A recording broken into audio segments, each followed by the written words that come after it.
Hello বন্ধুরা, আমি অঙ্কিতা। আমার নতুন একটি ভিডিওতে তোমাদের সবাইকে ওয়েলকাম। কেমন আছো তোমরা সবাই? আশা করছি সবাই খুব ভালো আছো, আর আমরাও বেশ ভালোই আছি।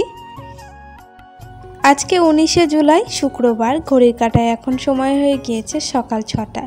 আর এখন থেকে আমি আমার ভিডিওটি শুরু করছি। আশা করছি ভিডিওটি তোমাদের খুব ভালো লাগবে।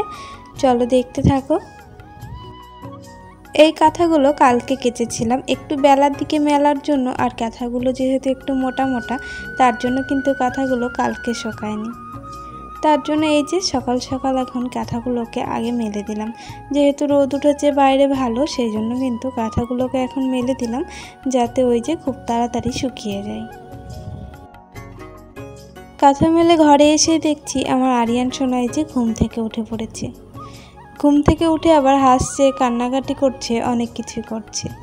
আর এখন দেখো মশারির ভিতরে ঢুকে শুয়ে আছে। মশারি জিনিসটা ওর খেলার জন্য ভীষণ পছন্দের ওর কাছে। সকালবেলা একটু গান বাজলে কাজ করতে কিন্তু বেশ ভালোই লাগে। ভিতরে যেন একটু আলাদা রকমের এনার্জি আসে। তার জন্য ওই যে স্পিকারটা কিন্তু অন করে দিলাম। আর এখন ওই যে লেগে পড়েছি সকালবেলার কাজ। এটা কিন্তু আমার প্রতিদিনের রুটিন, এই যে ঘরের জিনিসগুলো মোছামুছি করা। চেষ্টা করি এই কাজগুলো যেন প্রতিদিন করতে পারি।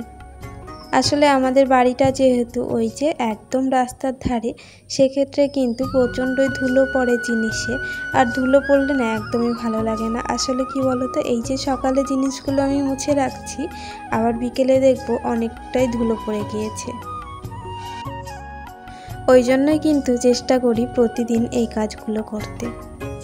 ওদিকে ড্রয়ারটা তো ভালো করে মুছে নিয়েছি, আর এখন কিন্তু এই জায়গাটা সুন্দর করে মুছে নেব।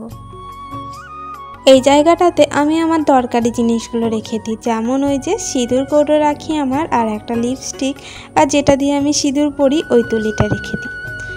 সবাই ছোল দিয়ে সিঁদুর পরে, কিন্তু আমি না ছোল দিয়ে সিঁদুর পরতে পারি না, তার জন্য ওই যে তুলিটা ব্যবহার করি। আর পাশে কিন্তু আমার সিরামটা আর মাথায় দেওয়া তেলটাও রেখে দিলাম। ওটা কালকে রেখেছিলাম ড্রয়ারের উপরে, কিন্তু আরিয়ান সোনা হাত পাচ্ছিল আর বারবারই ফেলে দিচ্ছিল। সেই জন্য ওই যে ওখানটা রেখে দিলাম, যাতে ওর হাত থেকে জিনিস দুটো বেঁচে যায়। আর এখন এই যে দরজাটাও কিন্তু সুন্দর করে মুছে নিচ্ছি। যদিও ওই যে দরজাটা আবার আমার প্রতিদিন মোছা হয় না, কবে একদিন মোছা হয়। আরিয়ান সোনা যেহেতু ঘুম থেকে উঠে পড়েছে, তো বিছানাটা ভাবলাম তুলে নিই। এই সুযোগ আবার কোনো দিন হয় না। আসলে আরিয়ান সোনা এত সকাল সকাল তো কোনো দিন ওঠে না, আজকে বেশ সকাল সকাল উঠে গিয়েছে। বিছানা চাদরটা তো সেদিনকে পাল্টেছিলাম, কিন্তু বালিশের কভারগুলো পাল্টানো হয়েছিল না। তাই ওই যে সকাল সকাল আজকে সময়টাও পেয়ে গেলাম, আর বালিশের কভারগুলো পাল্টে নিলাম। এখন আরিয়ান গিয়েছে আরিয়ানের বাবার সাথে বাজারে। আর সেক্ষেত্রে কিন্তু বিছানাটা একা একা আছি বলে সুন্দর করে তুলতে পারছি।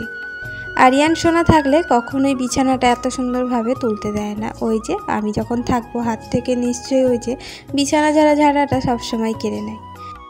তোমাদের সাথে কথা বলতে বলতে এদিকে কিন্তু আমার ঘরটাকেও আমি সুন্দর করে গুছিয়ে নিয়েছি। কেমন লাগছে সেটি কিন্তু আমাকে অবশ্যই কমেন্টে জানিও। মানি প্ল্যান্টগুলোকে দুদিন হলো এনেছি, কিন্তু ওই যে মানি প্ল্যান্টগুলো টবে কিছুতে লাগানোই হচ্ছিল না। আর তার জন্য ওই যে আরিয়ানের বাবাকে বললাম যে আজকেই লাগিয়ে দাও, আজকে যখন হাতে একটু সময় আছে। তাই ওই যে বাজার থেকে এসে বালতিতে করে আবার বাইরে থেকে মাটি নিয়ে এসে এখন কিন্তু ওই যে মানি প্ল্যান্টগুলোকে লাগিয়ে দিচ্ছে।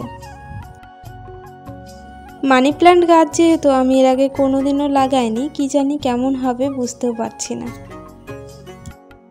তবে আশা করছি হয়তো ভালোই হবে। ওই যে তোমাদের এর আগের ভিডিওতে বলেছিলাম, আমি গাছ ভালোবাসলেও আমার গাছ কিন্তু সেইভাবে লাগানোই হয় না। বলতে পারো এক কথায় জায়গার অভাবেই লাগানো হয় না। আর এদিকে এই যে আরিয়ান সোনা দেখো মাটি দেখে তো প্রচণ্ড খুশি, আবার মাটি নাড়তে লেগে গিয়েছে। আমার শ্বশুর বাড়িতে বাবার বাড়িতে যখন আরিয়ান সোনা ছিল, মাটি পেয়ে সে কি খুশি। সব সময় মাটির মধ্যে শুয়ে থাকতো আর বসে থাকতো, আর এখন ওই যে মাটি দেখে হাতের কাছে ভীষণই খুশি। এখানে তো মাটিতে নামতে পায় না, ওই যে চারিদিকে মাটি থাকলেও তবুও মাটিতে নামতে পায় না। একটু জঙ্গল আছে, তার জন্য কিন্তু নামতে দিই না। আর ওখানে যেহেতু ফাঁকা ছিল, সেখানে অসুবিধা ছিল না। সবসময় মাটির ভিতরে থাকতো আর মাটি আবারও প্রচণ্ডই ভালোবাসছে। আরিয়ানের বাবা মানি প্ল্যান্টগুলোকে এই যে সুন্দর করে কিন্তু টবে লাগিয়ে দিয়েছে। আর আরিয়ানের বাবা একটু জলও দিয়ে দিয়েছে গাছগুলোকে। আর এখন ওই যে টব দুটোকে ঝুলিয়ে রাখা হলো। টব দুটো এখানে রাখার জন্য জায়গাটাকে কিন্তু বেশ সুন্দর লাগছে দেখতে। আর এরই মাঝে কিন্তু আমি স্নান সেরে চলে এসেছি আর একদিকে ভাত আর আরিয়ানের জন্য গরম জলটা বসিয়ে দিলাম। প্রতিদিনের মতো আজও তোমাদের এই কথাটি বলবো, আমার ভিডিও তোমাদের কেমন লাগছে সেটি আমাকে অবশ্যই কমেন্টে জানিও। ভিডিও ভালো লাগলে লাইক, শেয়ার আর চ্যানেলটিকে সাবস্ক্রাইব করে আমার পাশে থেকো বন্ধুরা। আরিয়ানের বাবা বাজারে গিয়েছিল আর এখন এই যে মাংস এনেছে। তো মাংসটাকে আমি হলুদ, লবণ আর চিনি আর সরষের তেল দিয়ে একটু ম্যারিনেট করে রেখেছিলাম। আর এখন কিন্তু রান্নাবান্নাও শুরু করে দিয়েছি। লবণ, হলুদ, চিনি আর সরষের তেল দিয়ে মাংস একটু ম্যারিনেট করে রাখলে খেতে ভীষণই সুন্দর লাগে। মাংস আনার সময় কিছু সবজি বাজারও করে এনেছে। ওই যে শাক, কাঁচা কলা, বেগুন আর ভেন্ডি এনেছে।